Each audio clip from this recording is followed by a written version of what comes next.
ওই সন্তান যা চায় আপনি তাই দেন।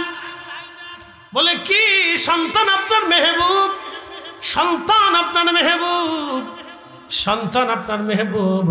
আর সন্তান খলিল হলেন আপনি নিজে, আপনি খলিল আর সন্তান হলো আপনার মেহবুব। ইব্রাহিম ছিলেন আল্লাহর খলিল, আল্লাহ যা বলতেন আমার সাইয়্যিদুনা ইব্রাহিম আলাইহিস সালাম তা করতেন। ইব্রাহিম যা বলতেন, আল্লাহ যা বলতেন, সাইয়্যিদুনা ইব্রাহিম আলাইহিস সালাম তিনি তাই করতেন। আল্লাহ বললেন, ইব্রাহিম তোমার নিজের কলিজার টুকরা সন্তান কুরবানি দাও। ইব্রাহিম হযরত ইসমাইলের সামনে দাঁড়ায় গেলেন। ইন্নী আরা ফিল মানাম, আমি বেটারে স্বপ্নের ভিতরে দেখলাম। আন্নী আযবাহু, আমি তোমারে জবাই দিচ্ছি, তোমারে কুরবানি দিচ্ছি। নবীদের স্বপ্নটা হলো ওহী, নবীদের স্বপ্ন ওহী, নবীরা যা স্বপ্ন দেখে তাহা ওহী। এই জন্য কেউ যদি বলে জিব্রাইল ছাড়া নবী কিছু জানতেন না, এটা ডাহা মিথ্যা কথা। শুধু জিব্রাইল দিয়ে নবী জানতেন না, ওহী 7 পদ্ধতিতে নবীজির কাছে আসতো। তার একটা পদ্ধতির নাম হলো স্বপ্ন, স্বপ্ন, স্বপ্ন। সূরা কাউসার স্বপ্নের মাধ্যমে নাজিল হয়েছে, আযান শব্দের মাধ্যমে এসেছে। সূরা কাউসার স্বপ্নে এসেছে, আযান স্বপ্নে এসেছে, নবীদের স্বপ্ন ওহী। আল্লাহ হযরত ইব্রাহিম বলেন, আন্নী আযবাহু, আমি তোমার জবাই করতেছি। ফানজুর মাযা তারা, বেটারে তুমি কি করবা তুমি এবার বলো। হযরত ইসমাঈল ডাক দেখো, আব্বা জান ইনশাআল্লাহু মিনাস সাবিরিন, অবশ্যই আল্লাহ চাহে তো আপনি আমাকে সবরকারীদের মধ্যে পেয়ে যাবেন। বাবা আপনি আমার জবাই দিয়ে দেন। সন্তান কুরবানি করার জন্য, আল্লাহকে খুশি করার জন্য ইব্রাহিম মিনা প্রান্তরে চলে গেলেন। সন্তান ছুরি ধার দিচ্ছিলেন। হযরত ইসমাঈল ডাক দিয়ে বলেন, আব্বা জান, আব্বা জান, আপনি ভালো করে আমার হাত পা গুলি বেঁধে নেবেন, কারণ যখন ছুরি চালাবেন আমার ছটফট আসতে পারে। জীবনের মায়ে আমি হয়তো আপনাকে আঘাত করতে পারি, ছুরি ধরে বসতে পারি, তাহলে আল্লাহর হুকুম অমান্য হয়ে যাবে। আমার হাত পা গুলি শক্ত করে বেঁধে দিবেন, আমার হাত পা গুলি শক্ত করে বেঁধে দেবেন। জামিল ভাই জানে মক্কাতুল মুকাররমাতে মিনা প্রান্তরে পাহাড়ের পাশে ছোট্ট টিনার উপরে সেই জায়গাটা যেখানে ইব্রাহিম আলাইহিস সালাম বেটাকে কুরবানি করার জন্য নিয়ে গিয়েছিলেন। আহা খুব সুন্দর, আল্লাহু আকবার। সাইয়্যিদুনা ইব্রাহিম আলাইহিস সালামকে ইসমাঈল ডাক দেখায়, আব্বা জান আমার হাত বড় শক্ত করে বেঁধে নেবেন। আব্বা জান আমার জবাই করার পরে আমার জামাটা খুলে আমার মায়ের কাছে আপনি নিয়ে যাবেন। পৃথিবীতে এই কঠিন দৃশ্যটা কোন বাবা কোন সন্তান সাইয়্যিদুনা ইব্রাহিমের কুরবানির ঘটনা যদি আপনি বুঝেন তাহলে কলিজা ফেটে আসবে। একজন বাবা তার সন্তানকে আল্লাহর হুকুমে নিজের সন্তান জবাই দিতে গেছে। ইসমাঈল বলতেছিল, আব্বা জান আপনি আপনার চোখ ভালো করে বেঁধে নেবেন, কারণ আপনি যখন আমাকে কুরবানি করতে যাবেন, বাবা গো আমার চেহারার দিকে তাকালে আপনার মায়া লাগতে পারে, কারণ আমি আপনার একটা মাত্র বেটা। আব্বা জান আমার চেহারা দেখলে আপনার মায়া হতে পারে, বাবা গো আপনার চোখ আপনি ভালো করে বেঁধে নেবেন, আমার হাত পা গুলি ভালো করে বাঁধবেন, আমার উপর করে শোয়াবেন, এরপরে আমার ছুরি চালাবেন। আমার জবাই হয়ে যাওয়ার পরে আমার রক্ত মাখা জামাটা নিয়ে আমার আম্মাজানের কাছে দিবেন, বলবেন আমার আম্মাজান যেন আমার জন্য দোয়া করে। আল্লাহ বানাইলেন কত জাতি,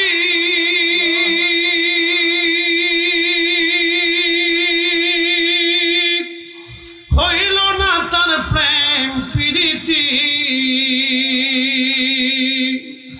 মানুষ বানাইলেন আল্লাহ প্রেমের কারণে, প্রেমের ডরি বান্ধরে মদিনার শানে।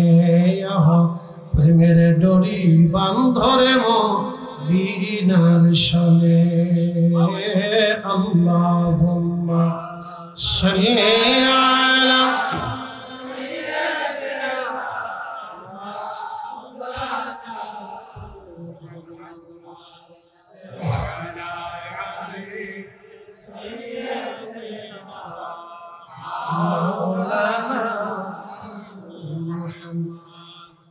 হযরত ইব্রাহিম ছুরি সুন্দর করে ধার দিলেন, পাথরে শান দিলেন। হুকুম আল্লাহর, আল্লাহর, আল্লাহর, আমার আল্লাহর। কারণ তিনি খলিল। খলিলের কাজ হলো আল্লাহর হুকুম মেনে আল্লাহকে খুশি করা। খলিলের কাজ হলো আল্লাহকে খুশি করা। খলিলের কাজ হলো আল্লাহকে খুশি করা। খলিলের কাজ আল্লাহকে খুশি করা।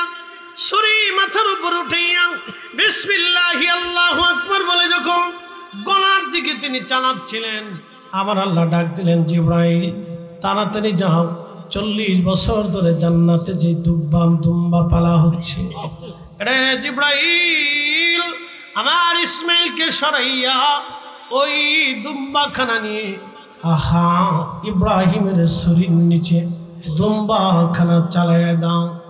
জিবরাইল বললেন, হুজুর পৃথিবীতে 4 বার আসতে আমার কষ্ট হয়েছিল, অনেক বড় কষ্ট, তার ভিতরে এই সময়টা অন্যতম। আমি তখন সিদরাতুল মুনতাহার পাশে ছিলাম, একটা দৌড় দিয়ে জান্নাতের ভিতর থেকে দুম্বাখানা নিয়ে হুজুর ছুরি পড়ার আগে ইসমাইলকে টান দিয়ে সরাইয়া ছুরির নিচে দুম্বাখানা চালাইয়া দিলাম। একবার জোরে বলা যাবে কি মারহাবা? তিনি বলেন কুরবানি হবে কার জন্য? কার জন্য? কার জন্য? কিন্তু কুরবানি হয় এখন ফ্রিজের জন্য, কুরবানি আল্লাহর জন্য হয় না।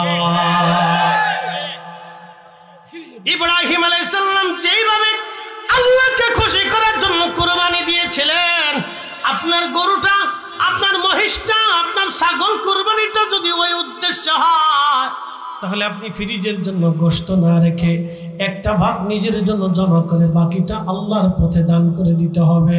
কি কথা বলেন ঠিক না? তাহলে কুরবানি হবে, কুরবানি হবে।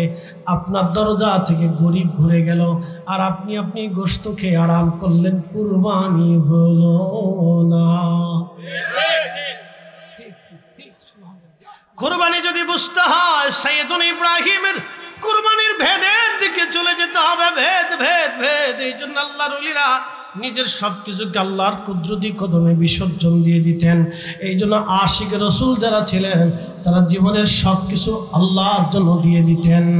আরে সতুরার হুজুর কেবলা কুতুবুল ইরশাদ একজন জেনারেল শিক্ষিত মানুষ হওয়ার পরেও নিজের জীবনের সবকিছু আমার নবীর কদমে নেসার করে দেওয়ার কারণে আজও এ দেশের মানুষ সতুরার হুজুর কেবলাকে স্মরণ করে দোয়া করে। নাকি বুঝতে হবে, বুঝতে হবে। অমূল্য অতুল্য এই প্রেম কয়জনে বুঝে, অমূল্য অতুল্য এই প্রেম কয়জনে বুঝে। ওরে ধনী মানি পাই না যারে, ওরে ধনী মানি পাই না যারে, পায়া সে কানে। অমূল্য অতুল্য এই প্রেম কয়জনে বুঝে, অমূল্য অতুল্য এই প্রেম কয়জনে বুঝে।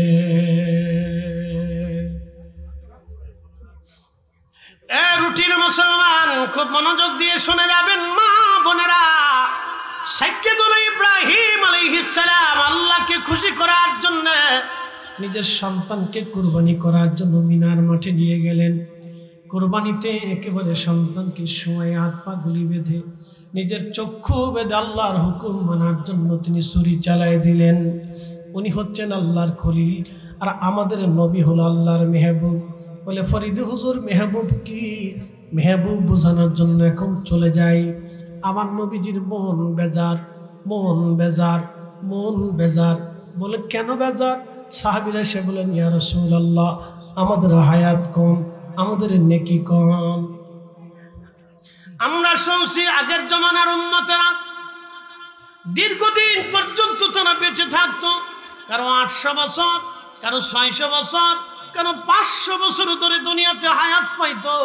500 বছর ধরে তারা রোজা রাখতো, সারা রাত আল্লাহর ইবাদত করত, সারাদিন আল্লাহর জিহাদের ময়দানে কাটায় দিত।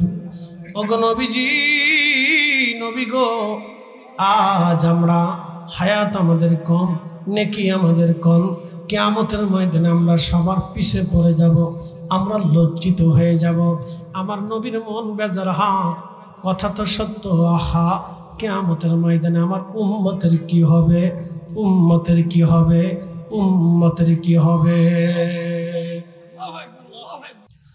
ويسألونك عن الروح قل الروح من أمر ربي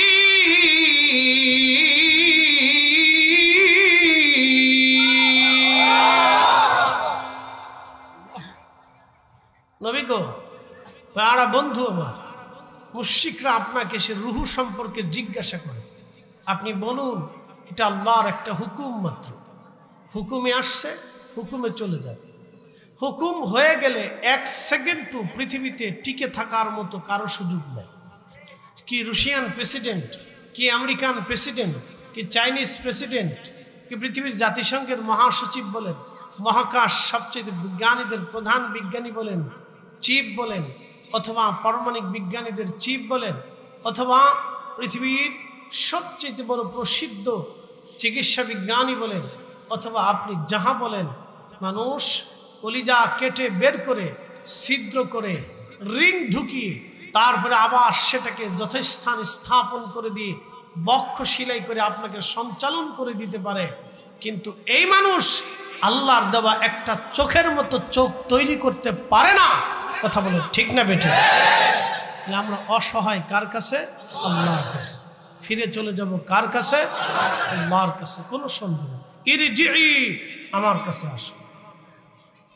আল্লাহ ডাক দিবেন, ইরজিই ইলা রাব্বিকি রাদিয়াতাম মারদিয়া, তুমি আমার সন্তুষ্টির দিকে আসো। এখন আল্লাহকে সন্তুষ্ট করতে হবে। আমাদের কাজ হচ্ছে আল্লাহকে সন্তুষ্ট করা। এখন প্রশ্ন, ফরিদি হুজুর আল্লাহকে কি করে সন্তুষ্ট করব? কি করলে আল্লাহ সন্তুষ্ট হবে? আল্লাহ কোরআনের একাইতে বলে দিয়েছে। কষ্ট হবে বুঝতে? কথা কি বোঝা যায়? হ্যাঁ, বুঝতে হবে, ওয়াজ শুনে যেতে হবে, বোঝাটা জরুরি। প্রশ্ন রাখবেন ফরিদি হুজুর, তাহলে আল্লাহকে কি করে সন্তুষ্ট করা যাবে? আল্লাহ তার উত্তর দিয়ে দিছে কোরআনের আয়াতে এইভাবে, قل إن كنتم تحبون الله فاتبعوني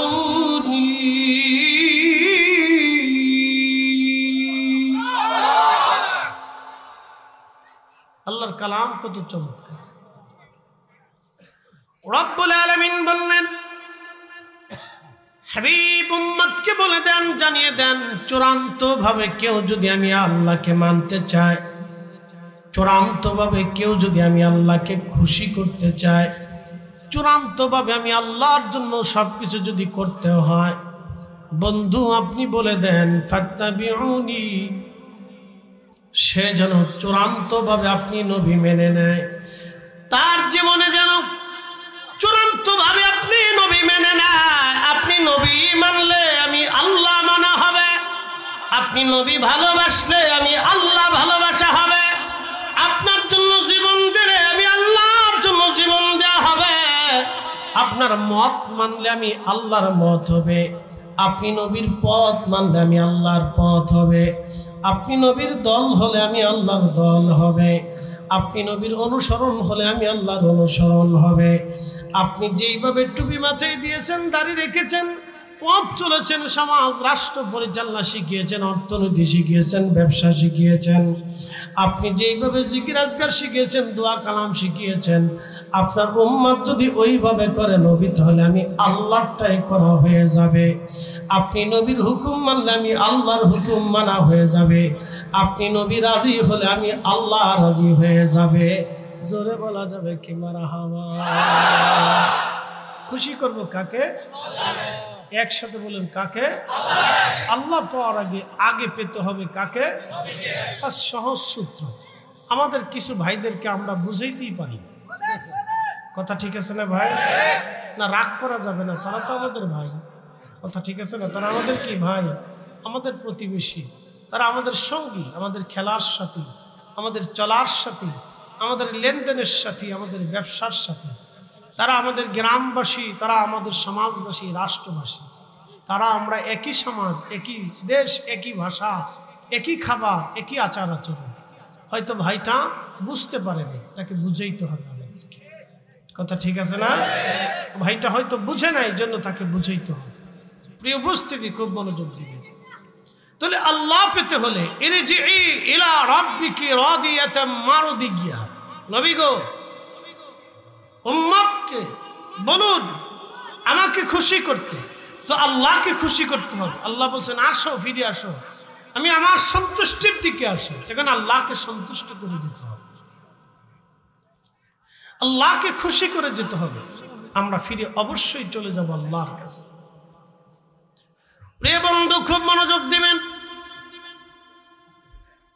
আমাদের দেশে মৌমাছিরা মধু বানায়।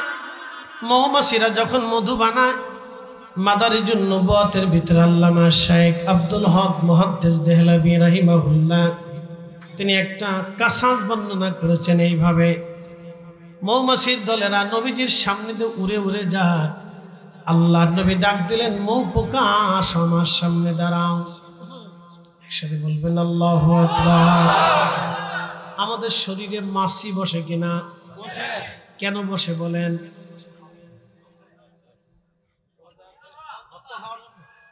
মাছি কি রক্ত খায়? না। মাছি কেন বসে? অবশ্যই আমার শরীরে কোথাও না কোথাও ময়লা আছে, অথবা ঘাম আসার কারণে সেখানে ব্যাকটেরিয়া হওয়ার কারণে একটু দুর্গন্ধ আসতে পারে, এই জন্য মাছি আসতে পারে, হতে পারে, আসতে পারে। তো মাছি বসে কারণ তো আমাদের সাধারণত যখন শরীরে ময়লা থাকে অথবা ঘামের কারণে, ব্যাকটেরিয়া হওয়ার কারণে, এই দুর্গন্ধ আসার কারণে মাছি আসতে পারে। কিন্তু সারা জীবনে আমার রসুলের শরীর মুবারকে, জিসম মুবারকে মাছি কখনো বসে না। একসাথে একসাথে আরো জোর। যে ভাইগুলি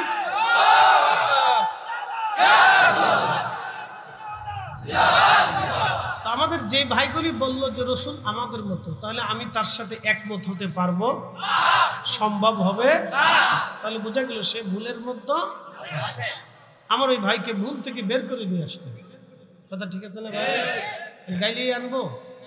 রাগ করে, ফিটাইয়া, মারামারি করে? না, মহাব্বত দিয়ে, ভালোবাসা দিয়ে আনতে হবে। এই জন্য গালিগালাজ করে না। উদউ ইলা সাবিলি রাব্বিকা বিল হিকমাতি ওয়াল মাউঈদাতিল হাসানা। আল্লাহ বলেন আমি আল্লাহর দিকে তোমরা মানুষদেরকে ডাকো উত্তম শব্দমালা দিয়ে, হিকমতপূর্ণ কথা, বাক্য, কার্যকলাপ দিয়ে ডাকো। এই হিকমতের কারণে আমরা সুন্নিরা পিছে পড়ছি, বাতিলরা আগাই গেছে।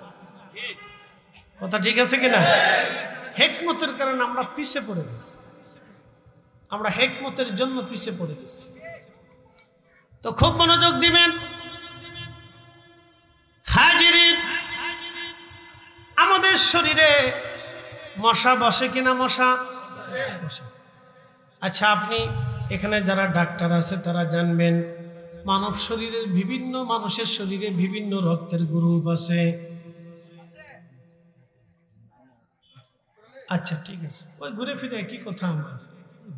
তো খুব মনোযোগ, খুব মনোযোগ দিবেন। তো মশা রক্ত না, ঠিক আছে, অসুবিধা। মশা রক্ত পান করে। আমার দিকে তাকাবেন, দেখেন আল্লাহর সায়েন্স, আল্লাহ কত বড় বিজ্ঞানী, আল্লাহ কত বড় কুদরতওয়ালা। আপনি একটু বোঝার চেষ্টা করেন যে মশা রক্ত পান করে। তা আপনার শরীরে কি রক্ত? যেমন আমারটা এবি পজিটিভ, বলে দিই, এটা সাধারণত পাওয়া খুব কষ্ট। এবি পজিটিভ এটা খুব মানে দুর্লভ রক্ত, খুব সহজে পাওয়া যায় না। তো এবি পজিটিভ। তা আমার মশায় কামড়ায় বেশি, আমি বাসায় ফিরলে মশা খুব ঘিরে ধরে। তো মশায় যখন বেশি কামড়ায় তখন আমার বাচ্চারা বলে যে বাবা মধু খায়, এই জন্য মশায় মধু খাইয়া বাবার ধরে। তাই যে মাঝে মধ্যে মধু খাই, বাচ্চারা দেখে ওদেরকে খাওয়াই। মধু কেন খাই? মধুর মাছ পরে করতেছে, মশারটা করে দিয়েছে। দেখেন আল্লাহ কত বড় কুদরতওয়ালা। এই যে মশা আমার যে মশা গ্রুপ, আমার যে বি পজিটিভ, এই মশা আছে, সে ৪৫ কিলোমিটার দূর থেকে এসেও আমার কামড়াবে।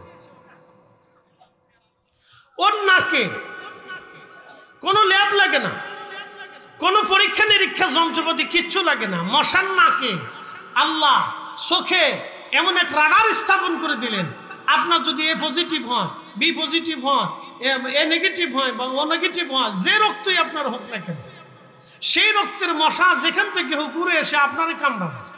অন্য কোনো পজিটিভ রক্ত মশা ধরবে না। তাহলে এই মশার নাকে চোখে আমার আল্লাহ রাডার দিয়ে দিলেন। একসাথে বলবেন আল্লাহু আকবার। মশা যদি ৪৫ কিলোমিটার দূর থেকে রক্তের ঘ্রাণ পান, তাহলে রাসূল করিম সাল্লাল্লাহু আলাইহি ওয়াসাল্লাম তিনি तमाम সৃষ্টির ফাউন্ডেশন, আল্লাহ তাকে এমন এক মহা সুপ্রিম পাওয়ার দিয়েছেন, মদিনাতুল মুনাওয়ারা বসে तमाम সৃষ্টি দেখার ক্ষমতা আমার রাসূল রাখছেন। ঠিক না? এই ছোট কথাটা আমরা মানুষদেরকে বুঝাইতে অক্ষম হচ্ছি। অনেক ভাইরা বুঝতে চেষ্টা করে, বলে এটা কি করে সম্ভব। আমি একটা ওয়াজ করেছি, হুজুর গাউসে পাক রাহিমাহুল্লাহর এক মুরিদ ইমাম মোল্লা আলী কারি মক্কি হানাফি আর নুজহাতুল খাওয়াতিরের মধ্যে তার এই কারামত লেখছে যে সে ৭০ বার জানা করবে। তো হুজুর গাউসে পাক রাহিমাহুল্লাহ মুরাকাবা লৌহে মাহফুজ দেখে বললেন, ইয়া রব, আমার মুরিদ সে জাহান্নামে চলে যাবে গুনাহ করে, আল্লাহ তুমি তার হেফাজত করো। তো আল্লাহ রাব্বুল আলামিন তাকে বাঁচাইলেন, কিন্তু বাঁচানোর পদ্ধতিটা হলো তারে আল্লাহ একই রাতে ৭০ বার স্বপ্ন দোষ দিল। আল্লাহু আকবার। এখন অনেক ভাইরা বলতেছে এটা কি করে হয়? একটা মানুষের ৭০ বার কি করে স্বপ্ন দোষ এক রাতে হতে পারে? তো এখন আমি প্রশ্ন করি, এটা তো অলির কারামত, আল্লাহর কুদরত। কারামতে আর কুদরতে কোনো কেন শব্দ নেই। কারামত আর কুদরতে মানে আশ্চর্য, এটা অলৌকিক। নবী সুলাইমান আলাইহিস সালামের ১০০০ স্ত্রী ছিল, এরকম বেটা তামাম দুনিয়াতে একজন আসেনি। কত হাজার স্ত্রী? জোরে বলেন, জোরে বলেন। ১০০০ স্ত্রীকে একজন পুরুষ কিভাবে নিয়ন্ত্রণ করে আপনি বলেন, বলে দেন। আপনি একটা লড়াইতে জিন চলে গেল না, বাপরে বাপ, ঠেলার ছোটে তাই বাঁচেন না। বাজারের ডাইন বাম হইলে, খাওয়ানে কমতি হইলে, কাপড় কম দামি হইলে, আলতা শুলু কম হয়ে গেলে, তাইলে মনে করেন যে জ্বালাতনের তো কোনো শেষ নেই। কি কথা কন না কেন? ওনার ১০০০ স্ত্রী, সহিহ বুখারীতে আসছে ওনার জীবনীতে এক রাতে তিনি ১০০ স্ত্রীর সাথে সময় দিতেন। কোন হাদিস আসছে ৭০ জন স্ত্রীর সাথে সময় দিতেন। বলেন, আপনি ঘন্টা মিলান তো, ঘড়ির ঘন্টা মিলান, ঘন্টা মিলে আপনি আমার হিসাব করে দেন। এই জন্য নবীদের মুজেজা, এটার কোনো কেন কোনো প্রশ্ন উত্তর হবে না। ওলিদের কারামত কিভাবে কোনো প্রশ্ন হবে না। আল্লাহর কুদরত কিভাবে কোনো প্রশ্ন হবে না। কুদরত তো কুদরত, কারামত তো কারামত, মুজেজা তো মুজেজা। কথা বল না কেন? এখন আমি ভাইদেরকে কেমনে বুঝাই, কেমনে বুঝাইতাম? এক রাতে ৭০ বার স্বপ্ন দোষ কিভাবে সম্ভব? তো কিভাবে সম্ভব আপনি আল্লাহর জিজ্ঞান। সুলাইমান আলাইহিস সালাম এক রাতে ৭০ জন স্ত্রীর সাথে সময় কেমনে দিলেন? তো আল্লাহকে জিজ্ঞেস করেন, আপনি আল্লাহকে জিজ্ঞেস করেন। হযরতে শাহজালাল আমিনে মুজাররদি জায়নামাজ বিছে নদী কেমনে পার হইলেন? ওটা আল্লাহকে জিজ্ঞেস করেন। খাজা বাবা আজমেরি আনা সাগরের পানি একটা লুটার ভিতরে কিভাবে ভরেছিলেন? ওটা আল্লাহকে জিজ্ঞেস করেন। আমি কিভাবে সম্ভব, আমি উত্তর কিভাবে দিব? কি কথা ঠিক আছে না ভাই? তো পৃথিবীতে এক একজনের বুঝ এক এক রকম, এক একজনের বুঝ এক এক রকম। এই জন্য সবাইকে বুঝাইয়া একমতে আনা এটা খুব দুষ্কর, তারপরেও চেষ্টা করতে হয়। অ্যাটেনশন, আমার দিকে তাকান। আমি কোনো ধর্মকে কটাক্ষ করতেছি না, বোঝার জন্য বলতেছি। ভারতের নাগা সাধু কুম্ভ মেলা হয়, ভারতের কুম্ভ মেলা, নাগা সাধু আসে, লক্ষ লক্ষ সাধু তারা উলঙ্গ থাকে। আমার দিকে তাকান, অ্যাটেনশন। লক্ষ লক্ষ সাধু কি থাকে? একসাথে বলেন, উলঙ্গ। জোরে বলেন, কি থাকে? উলঙ্গ। নারীরা সাধুর সামনে যায় মাথা নত করে পড়ে থাকে।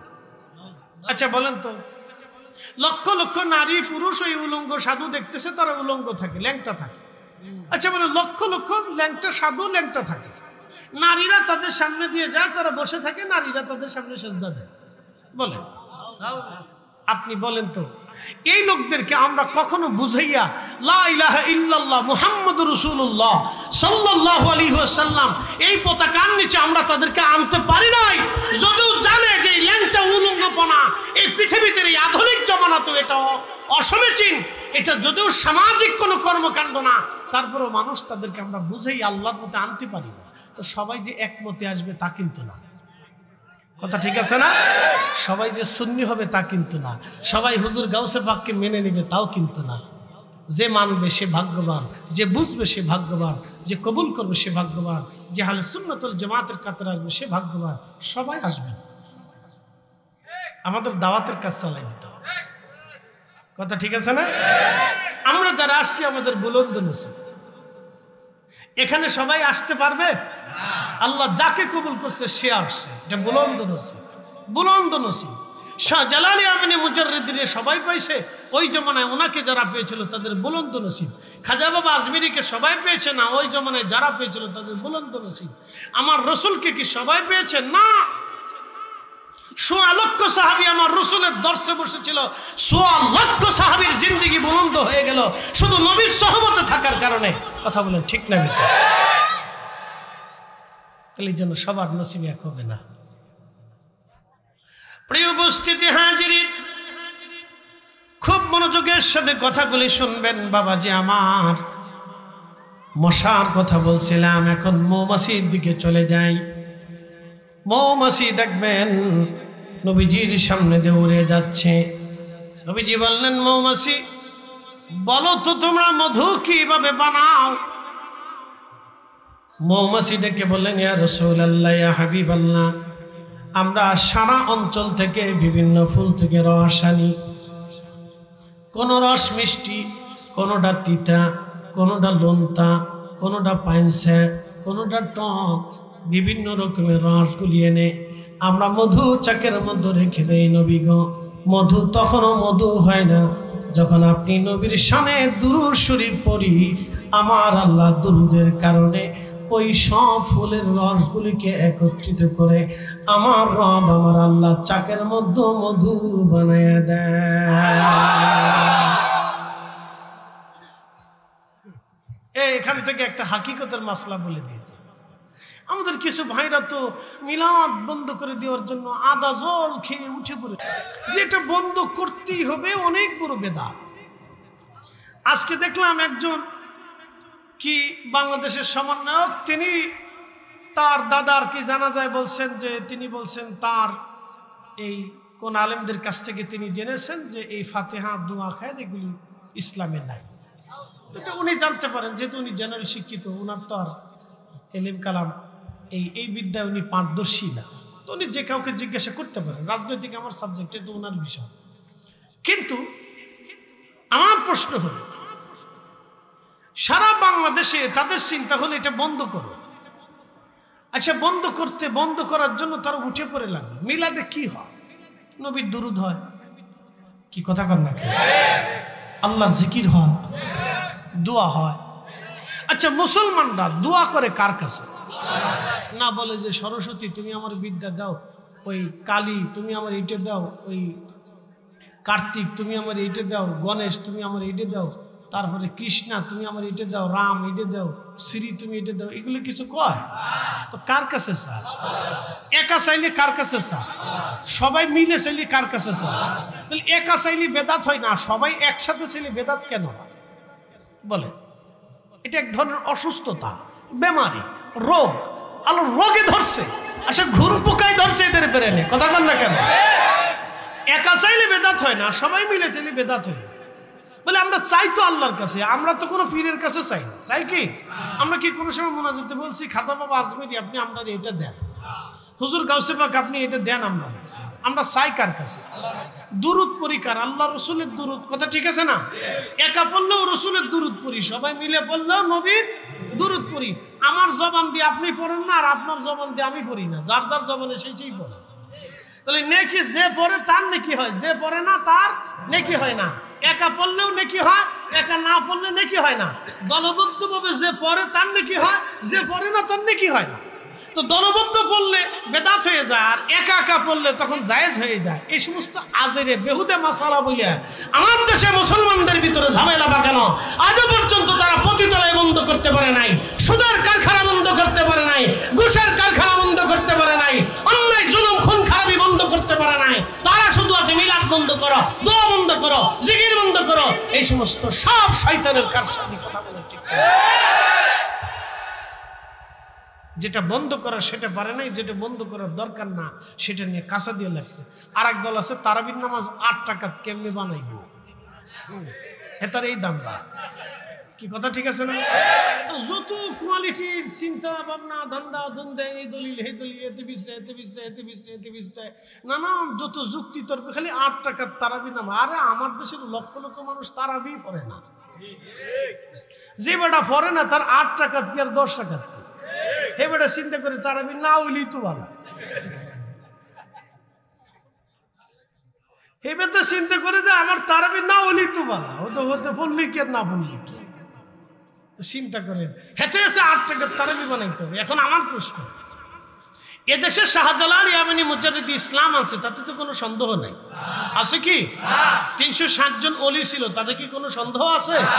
আচ্ছা, এখন তারাবি যদি 8 টাকাতেই হইতো, তাহলে শাহজালাল ইয়ামানি মুজাদ্দিদ এদেশে 8 টাকার তারাবির নামাজ প্রতিষ্ঠিত করে তারপরে মাজারে ঘুমাইতেন।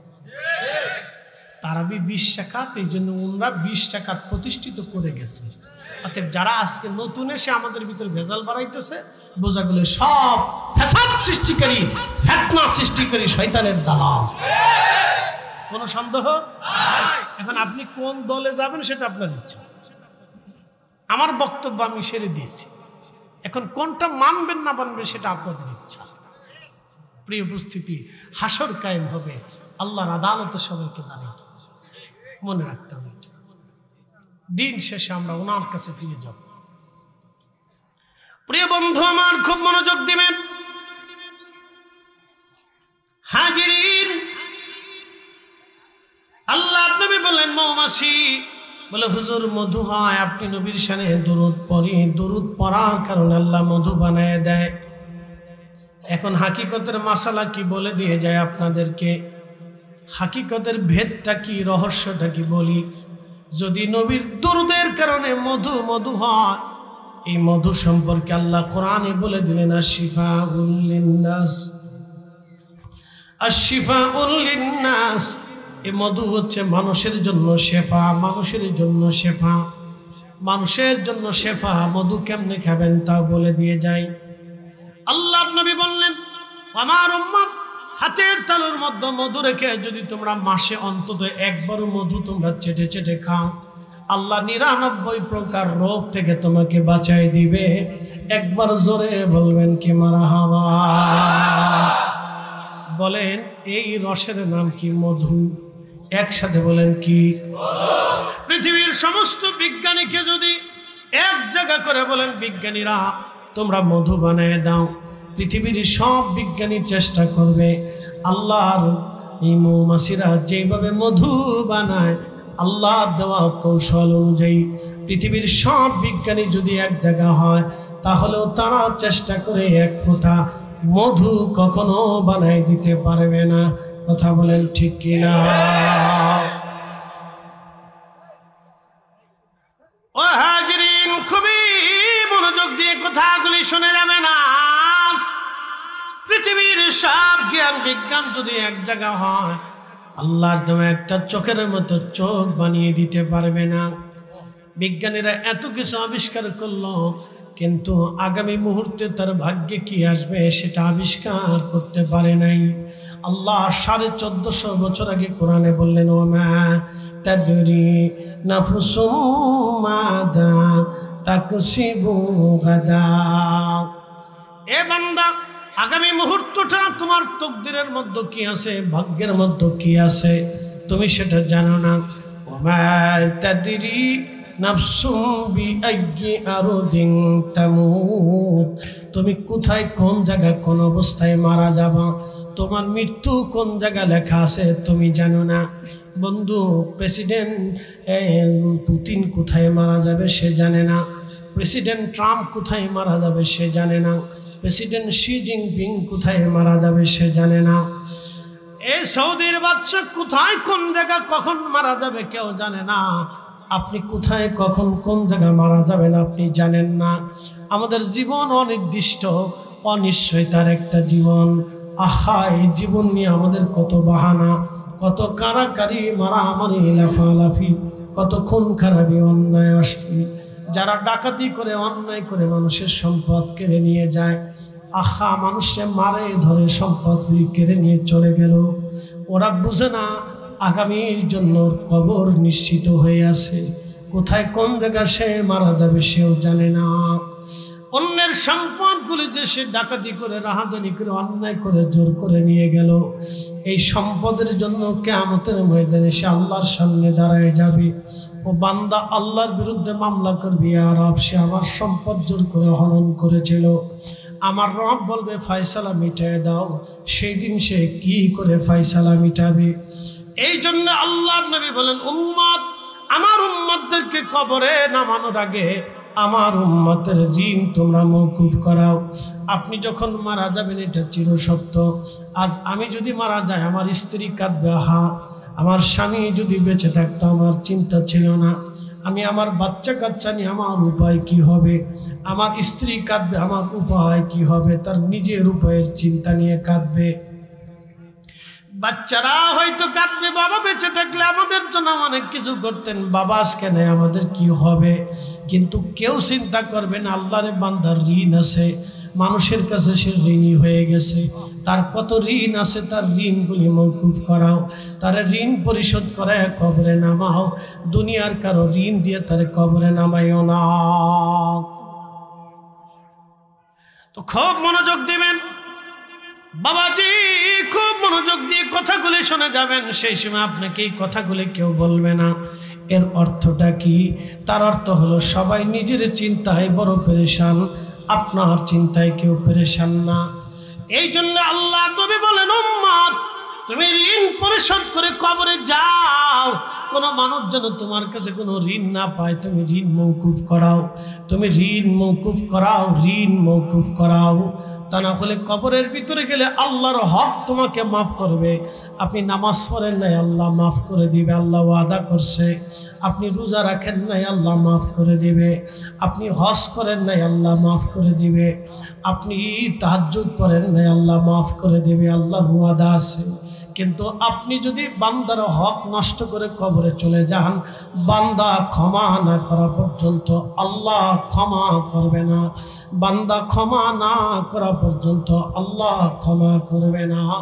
বান্দা ক্ষমা না করা পর্যন্ত আল্লাহ ক্ষমা করবে না। এটা বড় কঠিন জিনিস, অনেক বড় মামলা। আমরা বুঝে যাই, আমার দিকে তাকাবেন, খুব এটা বুঝের ওয়াজ, বোঝাটা জরুরি, আমাদের সবার জন্য বুঝি। আমরা সবাই কথাগুলি বোঝার চেষ্টা করি, মনোযোগ দিবেন। একজন লোক শুয়োরের গোশত খেয়ে এসে নামাজে দাঁড়ায়। আপনি বলেন নামাজ কি হবে? একসাথে বলেন হবে। একজন লোক সুদ, ঘুষ বা অন্যায় অপরাধের টাকা দিয়ে গরুর গোশত কিনে এসে নামাজে দাঁড়ায় খেয়ে, বলেন নামাজ হবে? কেন হবে না? দুটোটাই হারাম, তার খাদ্য হারাম। আমার দিকে তাকা প্রিয় বন্ধু, আমার হাতের মধ্যে চা আছে। এখন এই চার বদলতে যদি আমি এক কাপ মদ এনে, এই মদ বা নেশা অথবা এই লাল পানি বা এই জাতীয় কোনো পানি যেটা আল্লাহ হারাম করছে, এই পানিটা এনে খাই আর ওয়াজ করি, আপনারা কি মানবেন? এখানে যে কেউ মানবে না, বলবে না হুজুর এটা হতে পারে, এটা হতেই পারে না। তার অর্থ হলো আপনি জানতেছেন যেটা হারাম, হারাম খেয়ে হুজুর ওয়াজ করবে আর সেই ওয়াজ আমরা শুনবো, তা হয় না, এটা হবেই না। এর অর্থ হচ্ছে, আমি এই জন্য বলি, যদি আল্লাহ আপনাকে কম অর্থ দেয় শুকরিয়া আদায় করেন, যদি আল্লাহ আপনাকে গরিবত্ব দেয় তো শুকরিয়া আদায় করেন। বলে কারণ কি? আল্লাহ গরিবত্ব দিয়ে আপনারা হালাল খাওয়াইতেছে, আপনারা কম অর্থ দিয়ে আল্লাহ হালাল খাওয়াইতেছে, আপনাকে বিদেশে নিয়ে আল্লাহ হালাল খাওয়াইতেছে, আপনাকে ছোট্ট ব্যবসা দিয়ে আল্লাহ হালাল খাওয়াইতেছে।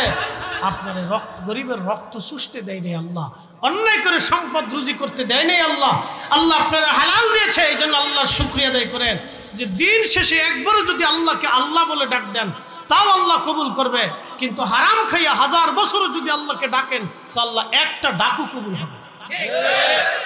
সহজ মাসালা। আপনি আমার ওয়াজ শুনে গেলেন, সারা রাত্র ওয়াজ শুনবেন, তো ওয়াজ শোনার পরে চিন্তা করলেন যে আজ ফরিদে হুজুরের ওয়াজ খুব চমৎকার হয়েছে, তা আজকে আর সারা রাত্র মসজিদে নামাজ ছাড়তাম না, তো সুন্দর একটা জুব্বা গাই দিয়ে মাথায় ফাগড়ি ফুগড়ি বাঁধবে, এরপরে আপনি সুন্দর করে মসজিদে যাইয়া একবারে যাই নামাজ বিছিয়ে খুব চমৎকার করে আতর গোলাপ লাগাইয়া নামাজে দাঁড়াইছেন, সারা রাত্র নামাজ পড়ছেন, কিন্তু অজু নাই, নামাজ হইতো নি, হইব নি নামাজ? কেন হলো না? তো অজু নাই। তো অজু না থাকলে যেমন নামাজ হয় না, হালাল খাদ্য না খাইলে ওইরকম ইবাদত কবুল হয় শেষ। 4.5 ঘন্টার ওয়াজ আমি 4 মিনিটে শেষ করে দিচ্ছি, সারা জিন্দিগির ওয়াজ আপনাকে 4 মিনিটে শোনাই দিচ্ছি, বাস। যদি এটা আমল করে যেতে পারেন তাহলে কাজ হবে, আর নতুবা লক্ষ বছরও কাবাতুল মুকাররমাতেও যদি সেজদা হয়, মাকাম ইব্রাহিমও যদি সেজদা হয়, তাও কাজ হবে।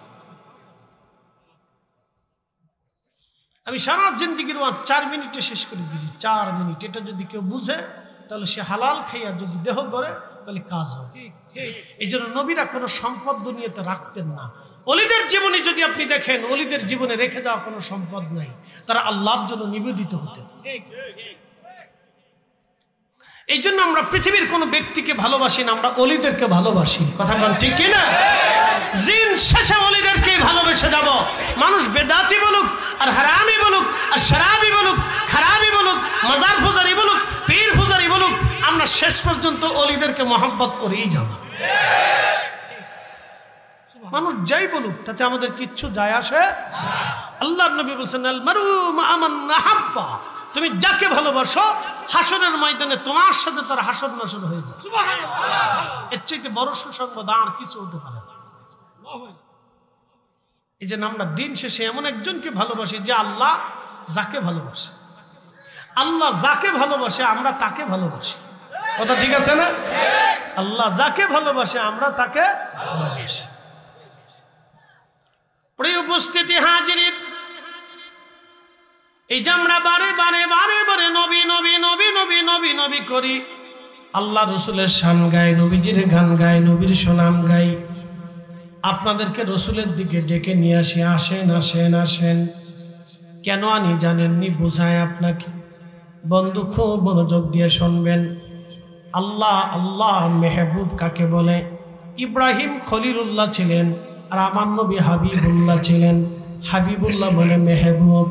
আপনার ছোট্ট বাচ্চাটাকে আপনি খুব আদর করেন, খুব আদর করেন আপনি।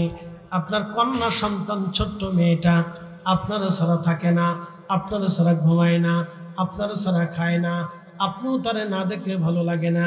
বাচ্চাটা ফোন দিলে আব্বু চলে আসো, তোমার ছাড়া ভালো লাগে না, ঘুম আসে না। আপনি যেখানেই থাকেন পাখির মতো উড়াল দিয়ে হলেও বাচ্চার কাছে আপনি চলে আসেন। তখন আপনার স্ত্রীর চাইতে বাচ্চার প্রতি মায়া এসে যায়।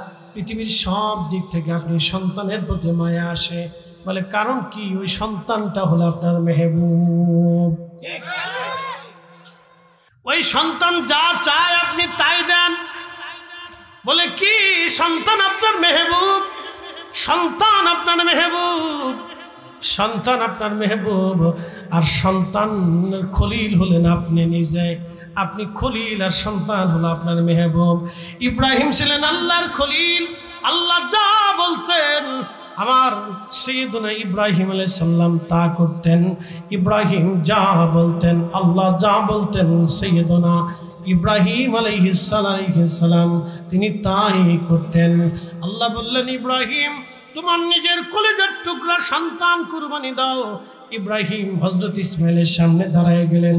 ইন্নী আরা ফিল মানাম, আমি বেটারে স্বপ্নের ভিতরে দেখলাম। আন্নী আযবাহু, আমি তোমারে জবাই দিচ্ছি, তোমারে কুরবানি দিচ্ছি। নবীদের স্বপ্নটা হলো ওহী, নবীদের স্বপ্ন ওহী, নবীরা যা স্বপ্ন দেখে তাহা ওহী। এই জন্য কেউ যদি বলে জিব্রাইল ছাড়া নবী কিছু জানতেন না, এটা ডাহা মিথ্যা কথা। শুধু জিব্রাইল দিয়ে নবী জানতেন না, ওহী 7 পদ্ধতিতে নবীজির কাছে আসতো। তার একটা পদ্ধতির নাম হলো স্বপ্ন, স্বপ্ন, স্বপ্ন। সূরা কাউসার স্বপ্নের মাধ্যমে নাজিল হয়েছে, আযান শব্দের মাধ্যমে এসেছে। সূরা কাউসার স্বপ্নে এসেছে, আযান স্বপ্নে এসেছে, নবীদের স্বপ্ন ওহী। আল্লাহ হযরত ইব্রাহিম বলেন আন্নী আযবাহু, আমি তোমার জবাই করতেছি, ফাউজুর মাজা তারা, বেটারে তুমি কি করবা তুমি এবার বলো। হযরত ইসমাঈল ডাক দেখো, আব্বা জান ইনশাআল্লাহু মিনাস সাবিরিন, অবশ্যই আল্লাহ চাহে তো আপনি আমাকে সবরকারীদের মধ্যে পেয়ে যাবেন। বাবা আপনি আমার জবাই দিয়ে দেন, সন্তান কুরবানি করার জন্য, আল্লাহকে খুশি করার জন্য। ইব্রাহিম মিনা প্রান্তরে চলে গেলেন, সন্তান ছুরি ধার দিচ্ছিলেন। হযরত ইসমাঈল ডাক দিয়ে বলেন আব্বা জান, আব্বা জান আপনি ভালো করে আমার হাত পা গুলি বেঁধে নেবেন, কারণ যখন ছুরি চালাবেন আমার ছটফট আসতে পারে। জীবনের মায়ে আমি হয়তো আপনাকে আঘাত করতে পারি, ছুরি ধরে বসতে পারি, তাহলে আল্লাহর হুকুম অমান্য হয়ে যাবে। আমার হাত পা গুলি শক্ত করে বেঁধে দিবেন, আমার হাত পা গুলি শক্ত করে বেঁধে দেবেন। জামিল ভাই জানে মক্কাতুল মুকাররমাতে মিনা প্রান্তরে পাহাড়ের পাশে ছোট্ট টিনার উপরে সেই জায়গাটা যেখানে ইব্রাহিম আলাইহিস সালাম বেটাকে কুরবানি করার জন্য নিয়ে গিয়েছিলেন। আহা খুব সুন্দর, আল্লাহু আকবার। সাইয়েদুনা ইব্রাহিম আলাইহিস সালামকে ইসমাঈল ডাক দেখায় আব্বা জান আমার হাত বড় শক্ত করে বেঁধে নেবেন, আব্বা জান আমার জবাই করার পরে আমার জামাটা খুলে আমার মায়ের কাছে আপনি নিয়ে যাবেন। পৃথিবীতে এই কঠিন দৃশ্যটা কোন বাবা কোন সন্তান সাইয়েদুনা ইব্রাহিমের কুরবানির ঘটনা যদি আপনি বুঝেন তাহলে কলিজা ফেটে আসবে। একজন বাবা তার সন্তানকে আল্লাহর হুকুমে নিজের সন্তান জবাই দিতে গেছে। ইসমাঈল বলতেছিল আব্বা জান আপনি আপনার চোখ ভালো করে বেঁধে নেবেন, কারণ আপনি যখন আমাকে কুরবানি করতে যাবেন বাবা গো আমার চেহারার দিকে তাকালে আপনার মায়া লাগতে পারে, কারণ আমি আপনার একটা মাত্র বেটা। আব্বা জান আমার চেহারা দেখলে আপনার মায়া হতে পারে, বাবা গো আপনার চোখ আপনি ভালো করে বেঁধে নেবেন, আমার হাত পা গুলি ভালো করে বাঁধবেন, আমার উপর করে শোয়াবেন, এরপরে আমার ছুরি চালাবেন। আমার জবাই হয়ে যাওয়ার পরে আমার রক্ত মাখা জামাটা নিয়ে আমার আম্মাজানের কাছে দিবেন, বলবেন আমার আম্মাজান যেন আমার জন্য দোয়া করে। আল্লাহ বানাইলেন কত জাতি,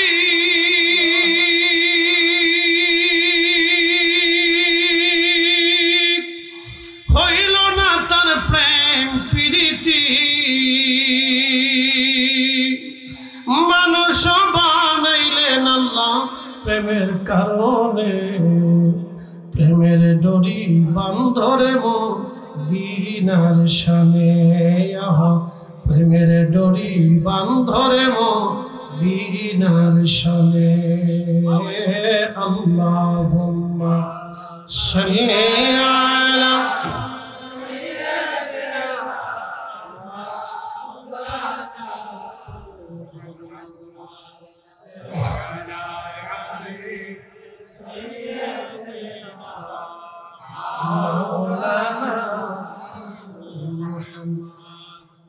হযরত ইব্রাহিম ছুরি সুন্দর করে ধার দিলেন, পাথরে শান দিলেন। হুকুম আল্লাহর, আল্লাহর, আল্লাহর, আমার আল্লাহর, কারণ তিনি খলিল। খলিলের কাজ হলো আল্লাহর হুকুম মেনে আল্লাহকে খুশি করা। খলিলের কাজ হলো আল্লাহকে খুশি করা। খলিলের কাজ হলো আল্লাহকে খুশি করা। খলিলের কাজ আল্লাহকে খুশি করা।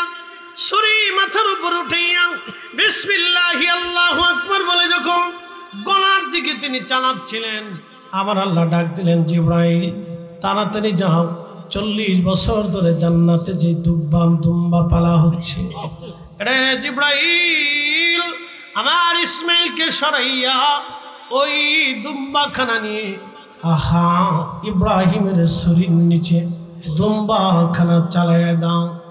জিব্রাইল বললেন, হুজুর পৃথিবীতে 4 বার আসতে আমার কষ্ট হয়েছিল, অনেক বড় কষ্ট, তার ভিতরে এই সময়টা অন্যতম। আমি তখন সিদরাতুল মুনতাহার পাশে ছিলাম, একটা দৌড় দিয়ে জান্নাতের ভিতর থেকে দুম্বাখানা নিয়ে হুজুর ছুরি পড়ার আগে ইসমাইলকে টান দিয়ে সরাইয়া ছুরির নিচে দুম্বাখানা চালাই দিলাম। একবার জোরে বলা যাবে কি মারহাবা? আপনি বলেন কুরবানি হবে কার জন্য? কার জন্য? কার জন্য? কিন্তু কুরবানি হয় এখন ফ্রিজের জন্য, কুরবানি আল্লাহর জন্য হয় না।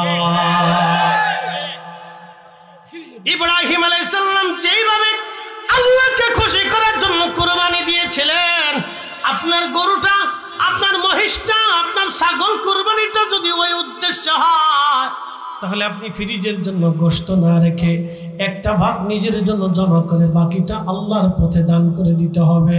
কি কথা বলেন ঠিক না? তাহলে কুরবানি হবে, কুরবানি হবে।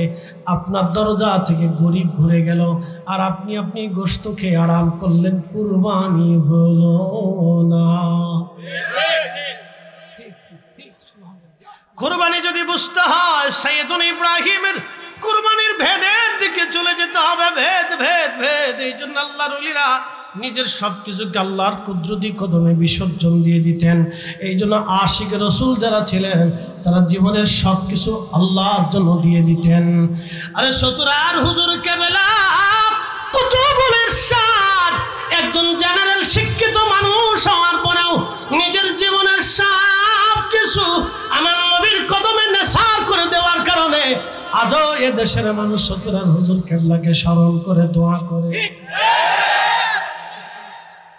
বুঝতে হবে, বুঝতে হবে।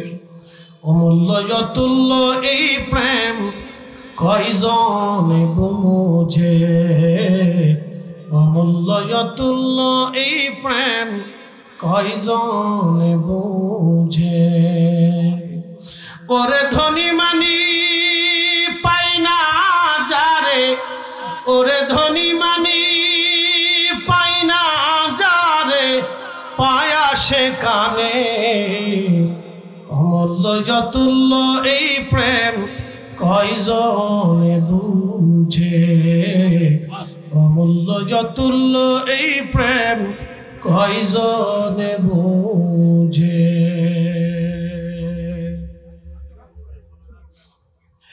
রুটির মুসলমান খুব মনোযোগ দিয়ে শুনে যাবেন মা বোনেরা। সাইয়েদুনা ইব্রাহিম আলাইহিস সালাম আল্লাহকে খুশি করার জন্য নিজের সন্তানকে কুরবানি করার জন্য মিনার মাঠে নিয়ে গেলেন। কুরবানিতে একেবারে সন্তানকে সময় হাত পা গুলি বেঁধে নিজের চক্ষু বেঁধে আল্লাহর হুকুম মানার জন্য তিনি ছুরি চালাই দিলেন। উনি হচ্ছেন আল্লাহর খলিল, আর আমাদের নবী হলো আল্লাহর মেহবুব। বলে ফরিদ হুজুর মেহবুব কি? মেহবুব বোঝানোর জন্য এখন চলে যাই।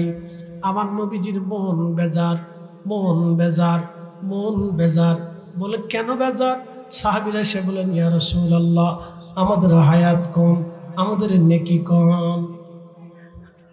আমরা শুনছি আগের জমানার উম্মতেরা দীর্ঘদিন পর্যন্ত তারা বেঁচে থাকতো, কারো 800 বছর, কারো 600 বছর, কারো 500 বছর ধরে দুনিয়াতে হায়াত পাইতো। 500 বছর ধরে তারা রোজা রাখতো, সারা রাত আল্লাহর ইবাদত করত, সারাদিন আল্লাহর জিহাদের ময়দানে কাটায় দিত। ওগো নবীজি, নবী গো, আজ আমরা হায়াত আমাদের কম, নেকি আমাদের কম। কিয়ামতের ময়দানে আমরা সবার পিছে পড়ে যাব, আমরা লজ্জিত হয়ে যাব। আমার নবীর মন বেজার। হা, কথা তো সত্য। আহা, কিয়ামতের ময়দানে আমার উম্মতের কি হবে? উম্মতের কি হবে? উম্মতের কি হবে? আপনি একটু বুঝেন, আমার নবী উম্মতের চিন্তা আর আমার আল্লাহ তার হাবিবের চিন্তা। আল্লাহ বন্ধুর পাগল, বন্ধু উম্মতের পাগল, আর আমরা হইছি দুনিয়ার পাগল। আল্লাহ বন্ধুর পাগল, বন্ধুর আশিক। আল্লাহ তার বন্ধুরে মেহবুব বানাইলো। মনোযোগ দেন, বন্ধুর মন বেজার হয়ে গেল, মন ভালো না, মন ভালো না, মন বেজার, মন বেজার। আমার আল্লাহ মন খুশি করার জন্য সাথে সাথে আয়াত আল্লাহ নাজিল করলেন, ইন্না আনসালনাহু ফি লাইলাতিল কদরি ওয়া মা আদরাকা মা লাইলাতুল কদর লাইলাতুল কদরি খায়রুম মিন আলফি শাহর। একবার জোরে বলা যাবে কি মারহাবা। শ্রেষ্ঠ নবী দিলাম রে তরিয়ে নিতে রোজ হাসরে, শ্রেষ্ঠ নবী দিলাম রে তরিয়ে নিতে রোজ হাসরে। পথ না ভুলি তাই তো দিলে পাক কোরআনের বাণী, খোদা তোমার মেহেরবানি। ঠিক না? খোদা তোমার মেহেরবানি। সুন্দর ফল, সুন্দর ফল, মিঠা নদীর পানি, খোদা খোদা তোমার মেহেরবানি। আল্লাহর সাথে সাথে বন্ধুরে খুশি করার জন্য আল্লাহ আয়াত নাজিল করে রাখ দিয়ে বলেন, হাবিব এই কোরআন, যে কোরআন আমি আপনার কালবের মধ্যে জমা করেছি বন্ধু, এটা আমি আল্লাহ কদরের রাত্রিবেলা নাজিল করেছি। আপনি জানেন কদরের রাত কি? ওয়া মা আদরাকা মা লাইলাতুল কদর। নবী গো জানেন কি কদরের রাত কি? লাইলাতুল কদরি খায়রুম মিন আলফি শাহর। হাজার মাসের চাইতে দামি একটা রাত। একসাথে বলেন আল্লাহু আকবার। হাত উঁচা করে বলেন ইয়া রাসূলুল্লাহ। এই নবীর উম্মত হওয়ার কারণে আল্লাহ আমাদের কত দাম দিয়ে দিল। এক রাতে ইবাদত করলে হাজার মাসের চাইতে বেশি উত্তম। নেক আমল করলে যেই মর্তবা, এক রাত ইবাদত করলে তার চাইতে বেশি মর্যাদা আমার আল্লাহ দিয়ে দিবে, শুধু নবীর কারণে। কারণ তিনি মেহবুব, মেহবুব, মেহবুব, মেহবুব। ইব্রাহিম খলিল খুশি করতেন আল্লাহকে, আর আমার আল্লাহ খুশি করতেন আমার নবীকে। জোরে জোরে জোরে জোরে জোরে। তিনি মেহবুব, মেহবুব, মেহবুব, মেহবুব। তিনি মেহবুব, তিনি মেহবুব, মেহবুব। আল্লাহর হাবিব মন বেজার হলে আল্লাহর সাথে সাথে আয়াত নাজিল করতেন। আল্লাহর নবীর কোনো কারণে মন বেজার করলে সাথে সাথে আল্লাহ সুসংবাদ জানাইতেন। আল্লাহ মর্তবা দিয়ে আয়াত নাজিল করে করে নবীকে খুশি করতেন। আমার নবী তখন খুশি হয়ে গেলেন, আহা আমার আর কোনো চিন্তা নাই, আমি এমন একটা রাত আল্লাহ আমারে দিয়ে দিছে, আমার উম্মতের আর কোনো চিন্তা নাই। তার মানে এই নবীর উম্মত হওয়া এটা আমাদের জন্য কপাল, বলন্দ নসিব, বলন্দ নসিব।